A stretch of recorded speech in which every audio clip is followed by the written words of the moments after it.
Assalamualaikum warahmatullahi wabarakatuh. Waalaikumsalam. Selamat siang, salam sejahtera bagi kita semua. Yang terhormat Bapak Dr. Hendra Rahmawan, Eskom MT, selaku dosen pengampu mata kuliah Keamanan Informasi, dan rekan-rekan sekalian yang saat ini mungkin menonton video ini. Semoga Bapak Hendra dan rekan-rekan sekalian selalu dalam keadaan sehat walafiat dan eh, mudah-mudahan materi yang akan kami sampaikan ini bisa mendapatkan insight baru ya tentang bagaimana cara yang lebih efektif untuk melawan ancaman malware. Jadi pada kesempatan kali ini kami berdua, saya Edi Mistiono dan Mas Hardi Sulaiman Azaken Jelajeri akan memberikan eh, pengetahuan ya terkait dengan apa jurnal yang kami sampaikan sesuai dengan tugas dari mata kuliah keamanan informasi. Izin untuk share screen materinya.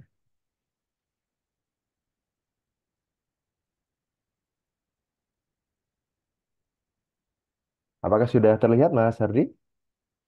Iya Pak, sudah terlihat Pak. Oke, siap. Baik, jadi pada kesempatan kali ini kami hadir berdua ini untuk menyampaikan topik menarik yang akan kita bahas, yakni masalah keamanan cyber, khususnya tentang bagaimana mendeteksi malware. Jadi, judul artikel yang akan kita ulas adalah Novel Approach to Detect Malware Based on API Call Sequence Analysis, yang merupakan artikel jurnal yang diterbitkan oleh Hindawi Publishing Corporation dalam International Journal of Distributed Sensor Network. Jadi artikel ini membahas pendekatan baru dalam mendeteksi malware dengan menganalisa urutan pemanggilan API atau Application Programming Interface. Dengan pembahasan ini diharapkan kita semua bisa mendapatkan insight baru tentang bagaimana cara yang lebih efektif untuk melawan ancaman malware. Baiklah, kesempatan pertama saya persilakan Mas Yardi untuk menyampaikan materinya dan kemudian nanti di bagian tertentu juga saya akan menyampaikan materi menyambung dari apa yang sudah disampaikan oleh Mas Yardi.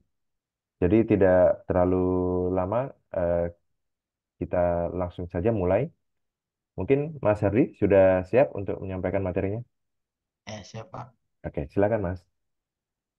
Ya, baik Pak. Jadi next Pak. Nah ini merupakan jurnal yang kita review yang akan kita paparkan pada sore hari ini. Judul artikelnya Novel Approach to Detect Malware Based on API Call Sequence Analysis.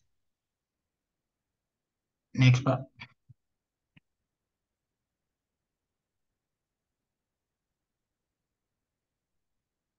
Nah di perkembangan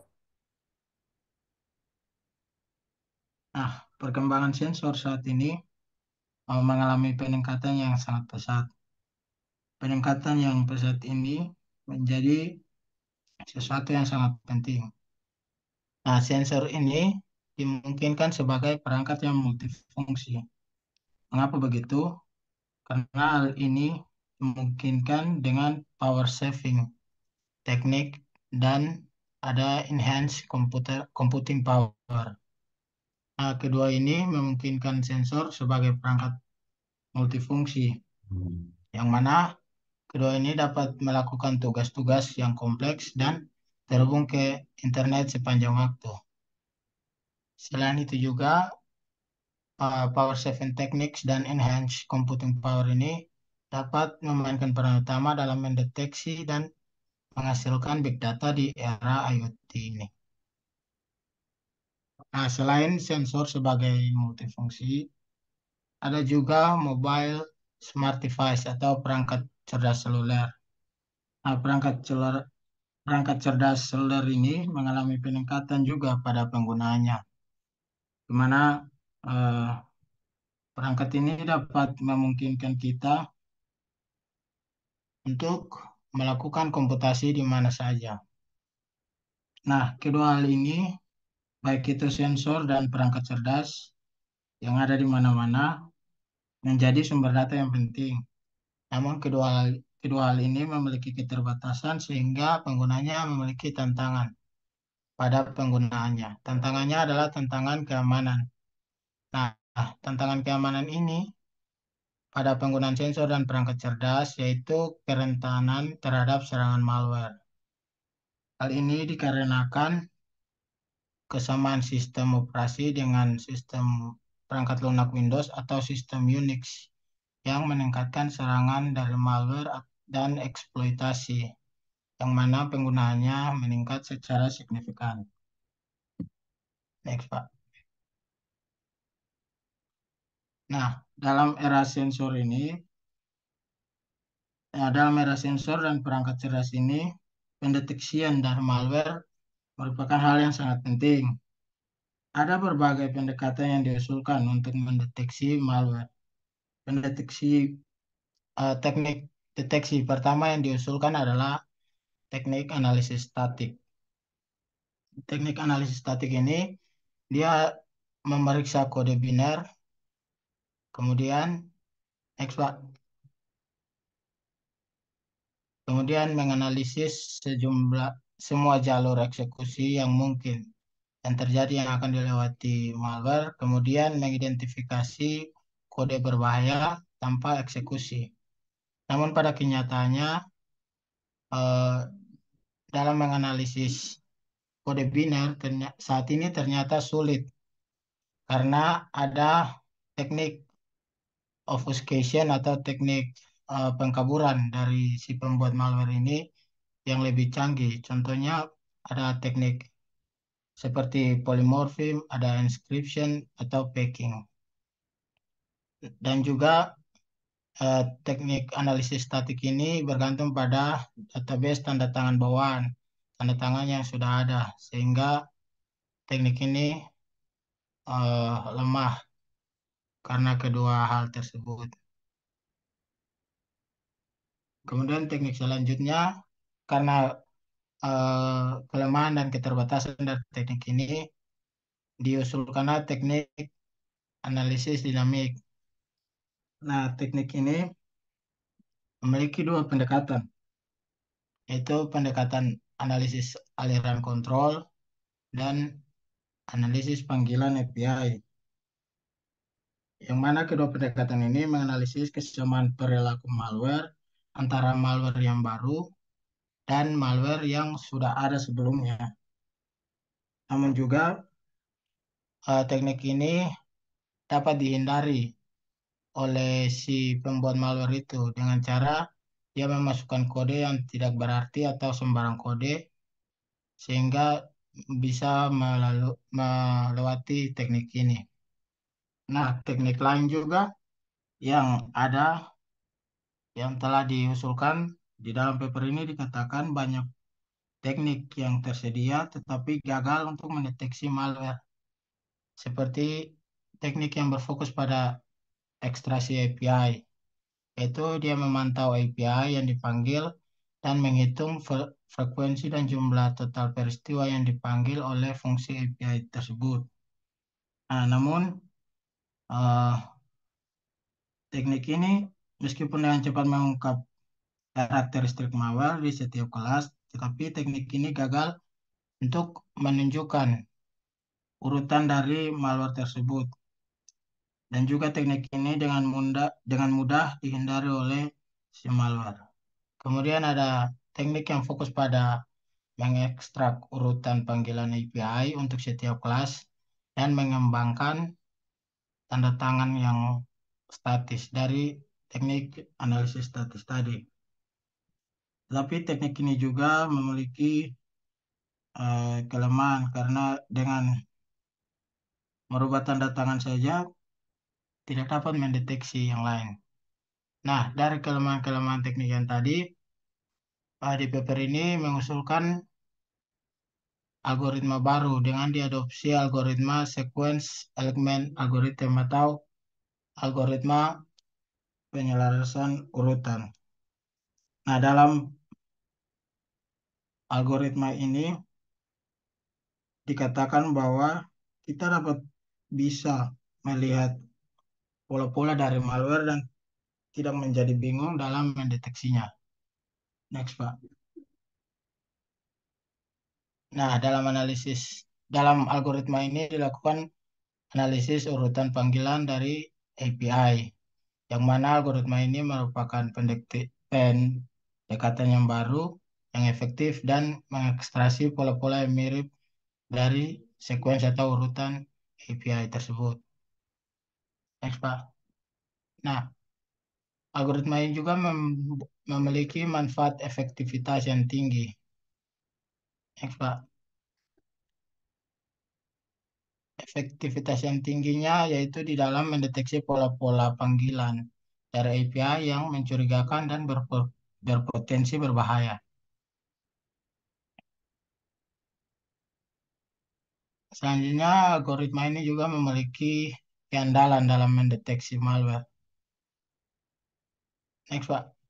Nah, keandalannya telah terbukti dalam mendeteksi dan menganalisis malware berdasarkan urutan panggilan API sehingga eh, algoritma ini telah diterapkan di berbagai bidang. Contohnya seperti bidang pemrosesan bahasa alami dan bidang biometrik. Dan, Pak. Nah, dalam paper ini dilakukan literatur review, yang mana literatur review yang pertama adalah analisis malware. Nah, dalam analisis malware ini, analisis statistik diusulkan pada tahap awal, yang mana telah saya sampaikan bahwa analisis statistik ini bergantung pada tanda tangan bawaan dari database. Next, Pak. Jadi, analisis ini basisnya dari tanda tangan string query dari basis data malware yang dikenal, yang pembuatannya, yang penggunanya pembuatan tanda tangan malware secara otomatis lakukan sebanyak mungkin dan dianggap penting, dan ini meningkatkan kecepatan dalam mencocokkan pola dari si malware. Thanks, Pak. Namun di analisis statis ini ada kelemahan, yang mana kelemahannya itu atau keterbatasannya itu memerlukan perubahan tanda tangan yang berkelanjutan, sehingga memakan biaya pemeliharaan yang tinggi. Next, Pak. Nah, selain kelemahan yang tadi, metode ini juga analisis statis ini dapat dihindari dengan munculnya varian malware berupa polymorphic. Nah, karena keterbatasan yang tadi yang membutuhkan biaya pemeliharaan yang tinggi dan munculnya varian malware, yaitu polymorphic, pendekatan analisis statis ini atau yang berbasis tanda tangan ini ditingkatkan lagi dengan metode yang baru atau menggunakan metode normalisasi kode. Next, Pak. Nah, dalam normalisasi kode ini, penangkapan kode yang berbahaya yang bervariasi berdasarkan teknik polimorfik yang diterapkan menjadi mungkin. Namun, teknik ini masih lemah dalam mendeteksi malware yang dikaburkan. Selain itu juga beberapa jalur eksekusi hanya bisa dieksplorasi setelah dieksekusi. Next, Pak. Nah, kemudian ada analisis konten tingkat instruksi. Nah, analisis ini merupakan pengembangan dari metode-metode yang di atas sebelumnya, yang mana metode ini contohnya seperti analisis aliran kontrol yang sempat saya sampaikan bahwa ini adalah pendekatan dari metode analisis dinamik. Lanjut, Pak. Nah, analisis konten tingkat instruksi ini biasanya mengontrol dan mendeteksi malware berbasis aliran. Biasanya digunakan menggunakan teori graf. Lanjut, Pak.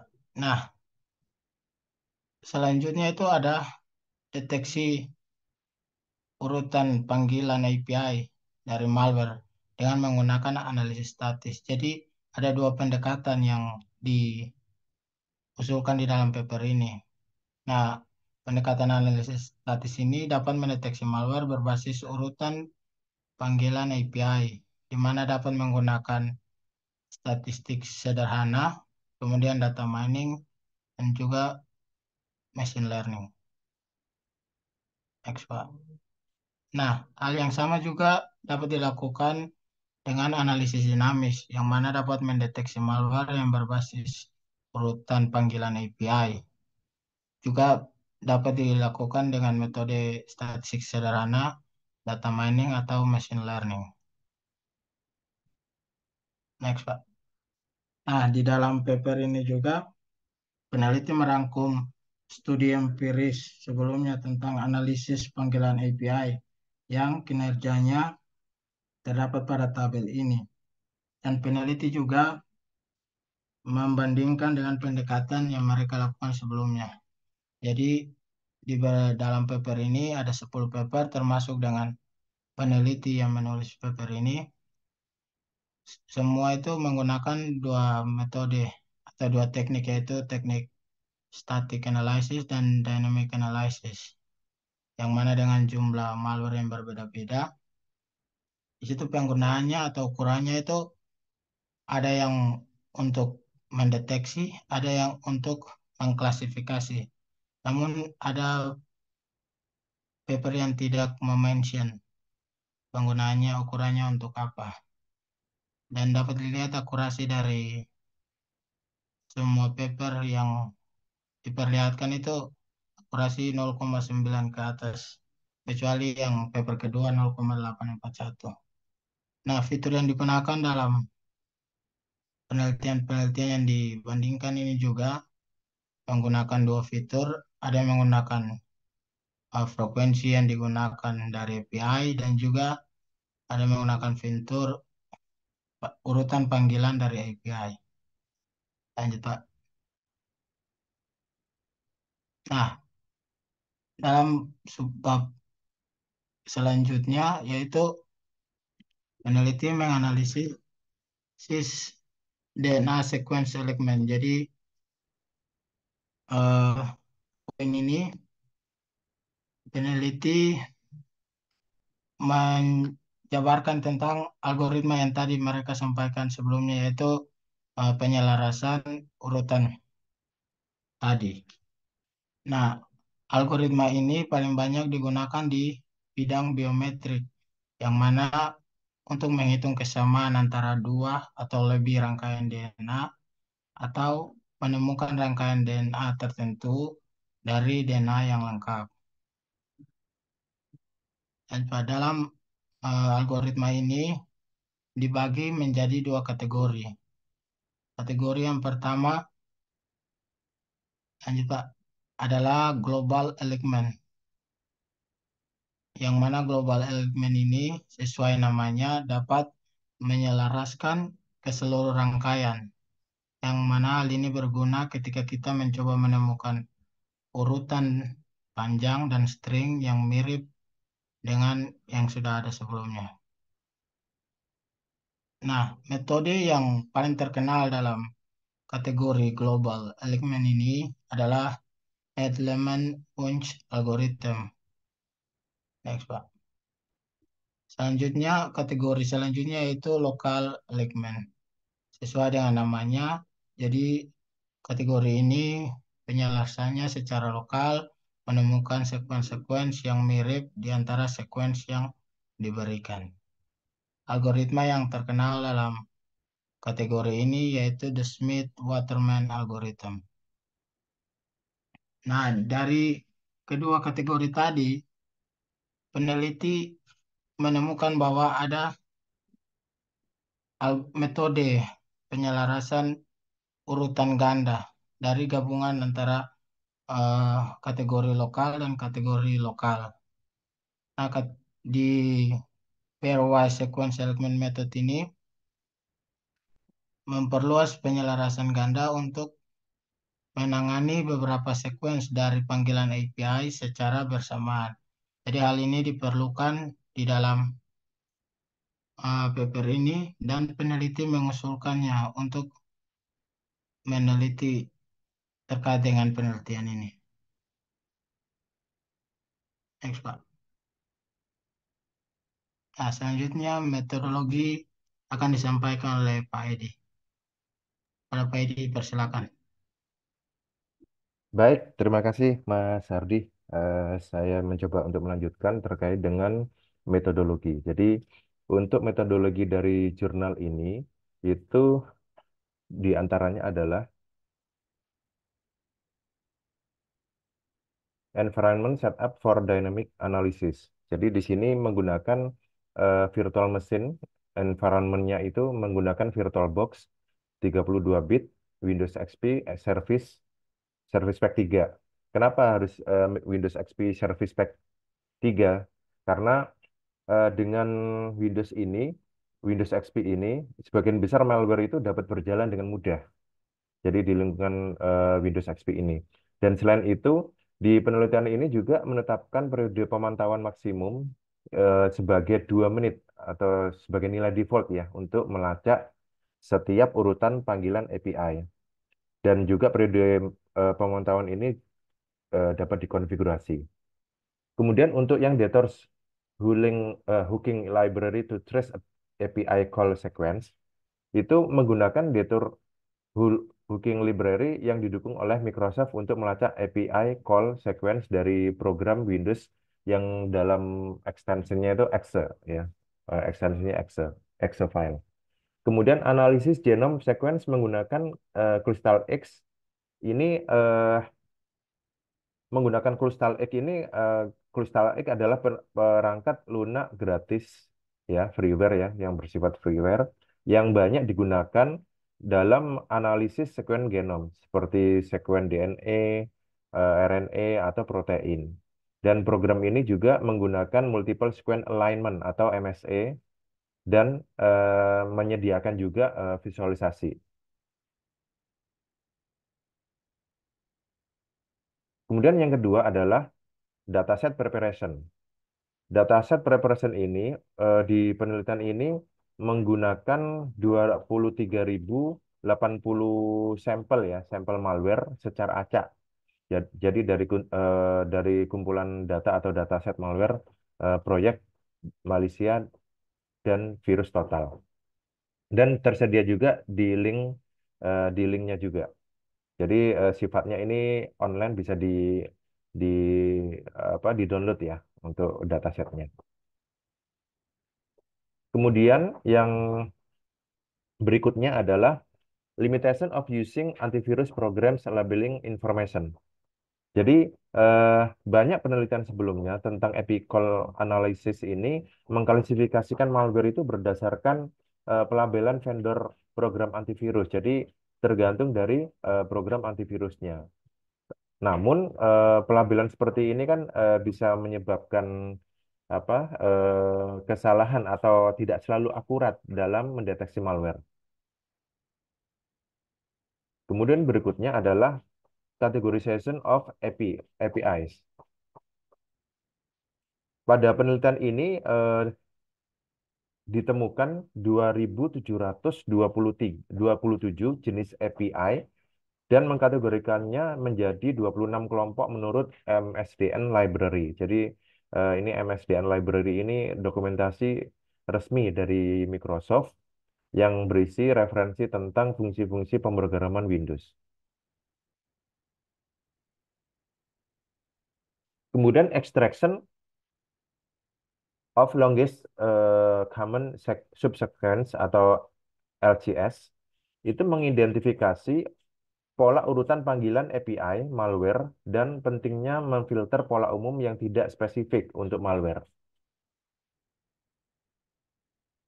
Berikutnya, critical API call sequence of non-malicious antivirus.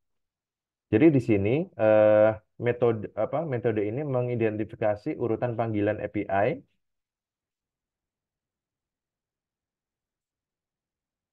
dan yang terkait dengan aktivitas berbahaya yang diketahui. Jadi nanti dari keenam ini, keenam metode ini akan dijabarkan masing-masing di slide berikutnya. Nah,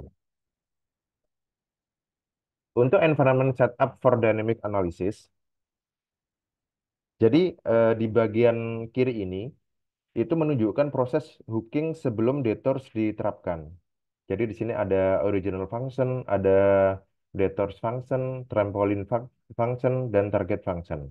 Di mana original function ini adalah fungsi asli yang akan dihook. Kemudian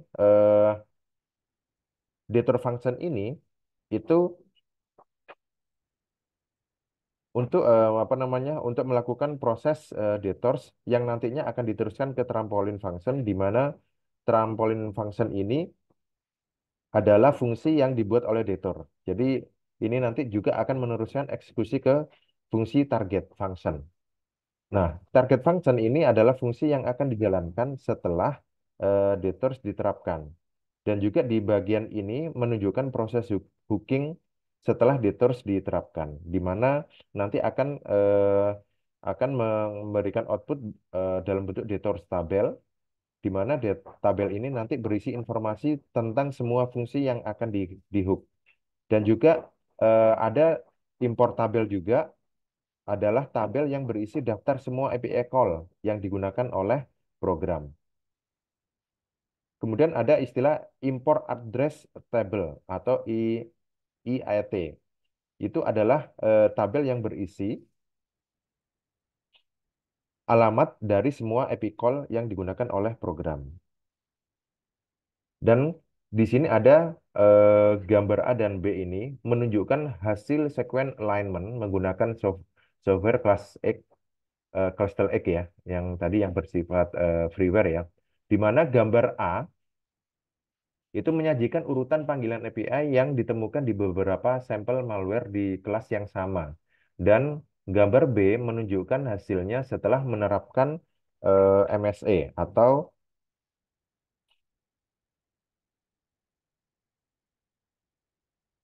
ya. Dan hal ini menunjukkan bahwa bagi sampel malware yang diberikan, malware dalam keluarga yang sama memiliki banyak kesamaan panggilan berikutnya. Dan pada gambar B, setiap garis horizontal menunjukkan urutan panggilan API dari setiap malware. Dan garis vertikal menunjukkan urutan panggilan API umum di antara malware di kelas yang sama. Dan urutan API ini diwarnai sesuai dengan fungsi terkait. Kemudian untuk dataset preparation, dataset ini dapat diakses ya sesuai dengan URL yang sudah disebutkan di sini. Dan juga dataset ini dapat digunakan untuk mempelajari berbagai jenis malware, termasuk kategori, subkategori, dan presentasinya atau rasionya. Dataset ini juga dapat bermanfaat bagi peneliti keamanan cyber, pengembang antivirus, dan siapapun yang ingin mempelajari lebih lanjut tentang malware. Dan di sini didefinisikan setiap kategori dan subkategori ini sudah dicantumkan dari masing-masing apa malware. Kemudian saya lanjutkan. Nah, metode selanjutnya adalah limitation of using antivirus programs labeling information. Untuk memudahkan eh, penjelasan, memang di sini malware di kelas yang sama dapat memiliki urutan panggilan yang sangat berbeda. Di sini, di sisi lain, malware di kelas yang berbeda dapat memiliki urutan panggilan yang sama, sehingga ini akan menyulitkan dalam membuat pelabelan malware tersebut atau informasi malware tersebut, di mana malware pada kelompok A dan B menunjukkan pola urutan panggilan yang serupa di dalam kelompok. Kita hanya dapat mengamati kesamaan parsial antara kelompok A dan B. Sedangkan untuk malware yang pada kelompok C, itu menunjukkan perbedaan besar dalam urutan panggilan API di dalam kelompok. Kelompok C juga berbeda secara signifikan dari kelompok A maupun kelompok B dalam pola urutan panggilan API. Nah, di sini ada terdapat kompleksitas dalam menganalisis perilaku malware hanya berdasarkan urutan panggilan API. Sementara beberapa pola ada di dalam dan antar kelompok, variasi yang signifikan itu dapat terjadi, sehingga membuat klasifikasi malware ini menjadi sangat menantang. Hal ini eh, memungkinkan atau menunjukkan perlunya fitur atau teknik analisis tambahan di samping urutan panggilan API untuk deteksi malware yang robust. Kemudian metode selanjutnya adalah categorization of API. Di sini dataset yang digunakan dalam jurnal 2.727 jenis sesuai yang sudah saya sampaikan tadi dalam rangkuman metodologi yang slide sebelumnya, di mana di sini terdapat 26 ya, 26 kelompok. 26 kelompok panggilan API merupakan salah satu teknik untuk menganalisis malware. Jadi membantu untuk mengidentifikasi pola perilaku malware, membedakan malware dan program banning. Jadi program banning ini program yang tidak berbahaya, ya. Jadi bukan termasuk kategori malware. Kemudian memahami cara kerja malware, mengidentifikasi keluarga malware, dan memprediksi perilaku malware. Nah, contoh yang diberikan di sini adalah di mana di situ Call Next Hooks API dan Set Windows Hook API dikategorikan sebagai kelas A, yaitu fungsi-fungsi hooking atau hooking memungkinkan program untuk mencegah dan mengubah perilaku fungsi lain. Kemudian untuk yang misalnya seperti eh, Device Control API dan DVD Launcher API dikategorikan sebagai kelas Z, yaitu fungsi-fungsi untuk kontrol perangkat. Nah, penelitian ini membuat sistem pengkodaan untuk urutan panggilan dengan mengelompokkan panggilan API individu ke dalam kategori tertentu itu digunakan untuk menganalisis pola urutan API dalam rangka mendeteksi malware dan juga penting untuk membantu menganalisis data dengan lebih mudah, akurat, dan efisien serta meningkatkan interpretasi hasil analisis. Metode selanjutnya adalah extraction of longest common subsequence. LCS atau longest common subsequence ini adalah subsequence terpanjang yang sama antara dua string. Subsequent adalah urutan terakhir yang diambil dari string asli dengan urutan yang sama, tetapi tidak harus eh, berurutan dengan dalam sistem aslinya. Dan dalam metode ini, LCS digunakan untuk mengekstrak pola urutan panggilan API yang umum dari malware dengan melalui tahapan-tahapan sebagai berikut, yakni pengelompokan API, pembentukan string API, perhitungan LCS, pengelompokan malware, dan analisis pola. Untuk pengelompokan API ini, pertama semua API dalam dataset itu dikelompokkan ke dalam kategori yang sama berdasarkan fungsinya. Kemudian hal ini juga untuk mengurangi kompleksitas data dan meningkatkan akurasi analisis. Pembentukan string API ini itu urutan panggilan API untuk setiap sampel malware diubah menjadi string. Jadi string ini akan terdiri atas nama-nama kategori API yang dipanggil dalam urutan yang sama. Kemudian perhitungan LCS digunakan untuk menghitung LCS antara string API dari dua sampel malware dan LCS ini mewakili pola urutan panggilan API yang paling umum antara dua sampel tersebut. Kemudian baru tahap selanjutnya adalah pengelompokan malware, di mana malware ini dikelompokkan berdasarkan kesamaan LCS mereka. Malware yang memiliki LCS yang sama ini atau mirip dikategorikan ke dalam kelompok yang sama. Kemudian analisis pola urutan panggilan API ini dalam setiap kelompok akan dianalisis untuk mengidentifikasi ciri khas dari malware tersebut di dalam kelompok tersebut. Sehingga konsep LCS ini berguna untuk mengidentifikasi pola dalam urutan panggilan malware, namun penting untuk memfilter pola umum yang tidak spesifik untuk malware agar terhindar dari kesalahan deteksi terhadap program banning. Penelitian dalam jurnal ini juga mengatasi hal tersebut dengan mengecualikan LCS umum dari database signature mereka.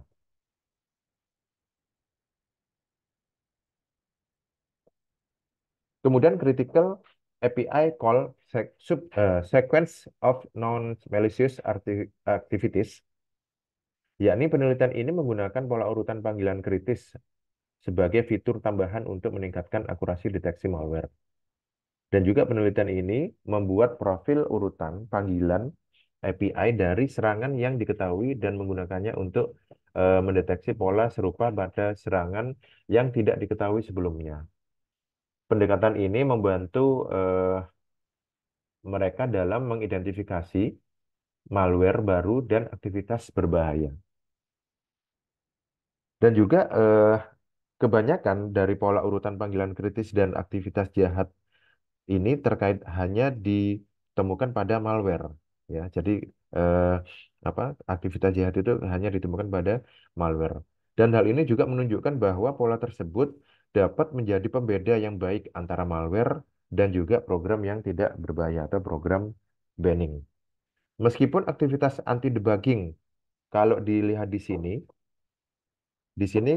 aktivitas anti debugging itu terdeteksi pada keduanya, frekuensinya jauh lebih tinggi pada malware dan juga dapat digunakan sebagai indikator potensi keberadaan malware. Nah, dalam contohnya ini juga ada aktivitas DLL injection. Itu teknik yang digunakan malware untuk menyuntikkan kode berbahaya ke dalam proses yang berjalan. Sehingga hal ini memungkinkan malware untuk mengubah perilaku proses dan melakukan tindakan berbahaya seperti mencuri data eh, atau menginstal malware lain. Kemudian ada IAT hooking, ya. Di sini IAT hooking ini teknik yang digunakan malware untuk mengubah alamat tabel, alamat impor atau import address tabel suatu proses. Nah, IAT juga berisikan tabel yang berisikan alamat fungsi dari DLL yang digunakan oleh proses. Sedangkan malware dapat menggunakan IAT hooking ini untuk mengarahkan proses ke dalam fungsinya. Nah, di sini aktivitas DLL injection atau apa? Aktivitas DLL injection, IAT hooking, dan screen capture itu adalah beberapa teknik umum yang digunakan malware untuk melakukan tindakan berbahaya.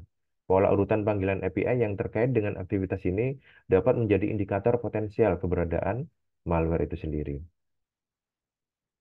Jadi, keseluruhan dari metode tadi dapat digambarkan pada diagram berikut, di mana gambar tersebut menjelaskan proses deteksi malware berdasarkan urutan panggilan API dan penggunaan longest common subsequence atau LCS. Di mana di situ rinciannya adalah pembuatan signature database, kemudian analisis program baru, kemudian pencocokan dengan signature database. Proses ini menggunakan urutan panggilan API dan LCS itu untuk mendeteksi malware dengan melakukan pencocokan LCS yang menunjukkan potensi malware secara umum, sedangkan untuk pencocokan urutan panggilan kritis menunjukkan fungsionalitas berbahaya spesifik. Dan pendekatan ini memiliki beberapa keterbatasan, di mana program banning terkadang dapat memiliki urutan panggilan API yang mirip dengan malware.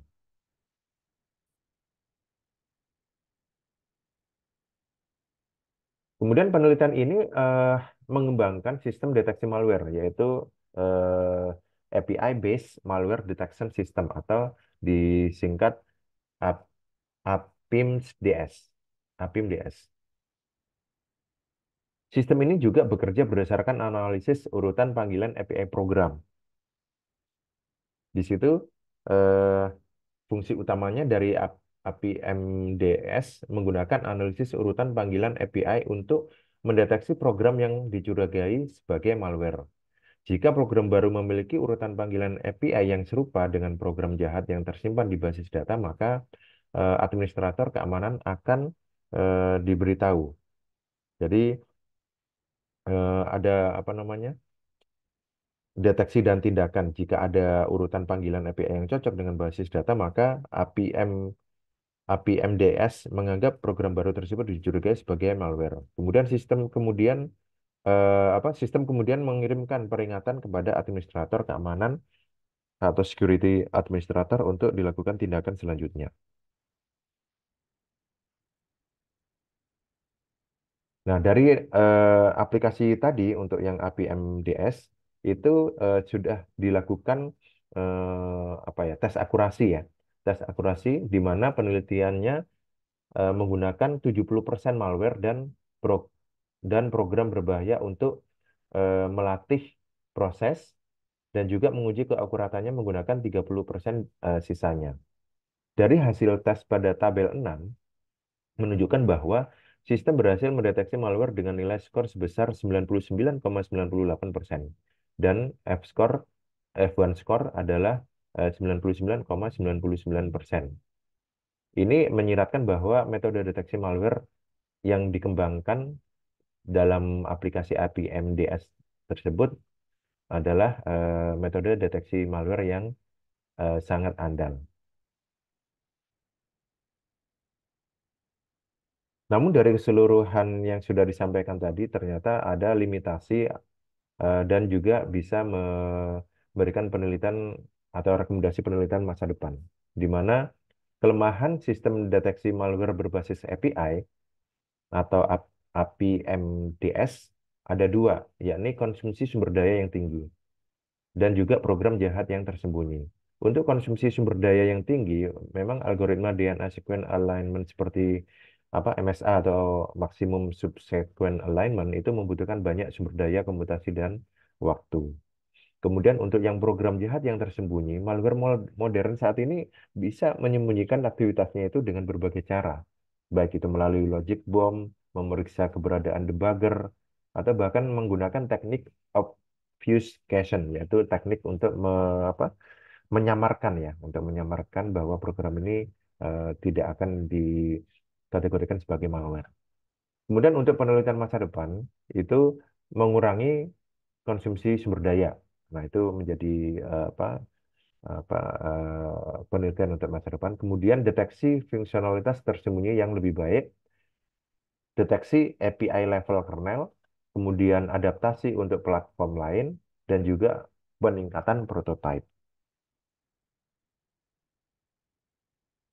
Nah, untuk kesimpulan dari jurnal penelitian ini adalah jurnal ini mengusulkan metode baru untuk mendeteksi malware menggunakan EPICOL sequence analysis. Kemudian peneliti menemukan bahwa pelabelan malware oleh vendor antivirus itu mungkin tidak akurat untuk dynamic analysis dari apical sequence. Kemudian sistem deteksi malware berbasis API atau API MDS yang dikembangkan oleh penelitian ini menggunakan basis data tersebut untuk mendeteksi malware baru dan tidak dikenal sebelumnya. Kemudian yang terakhir, sistem deteksi malware yang diusulkan dalam penelitian ini berpotensi menjadi bagian penting dalam sistem keamanan cyber masa depan. Kemampuannya untuk mendeteksi malware baru ya, untuk mendeteksi malware baru dan tidak dikenal sebelumnya menjadikan sebagai first solusi yang menjanjikan untuk menghadapi ancaman keamanan cyber yang terus meningkat. Nah, di sini referensi yang telah di apa dimasukkan ke dalam jurnal ilmiah dari jurnal ini ada 41 referensi. Baik, demikian terima kasih atas kesempatan yang telah diberikan. Dan saya akhiri, Assalamualaikum warahmatullahi wabarakatuh. Terima kasih Mas Hardi, terima kasih banyak Mas Hardi.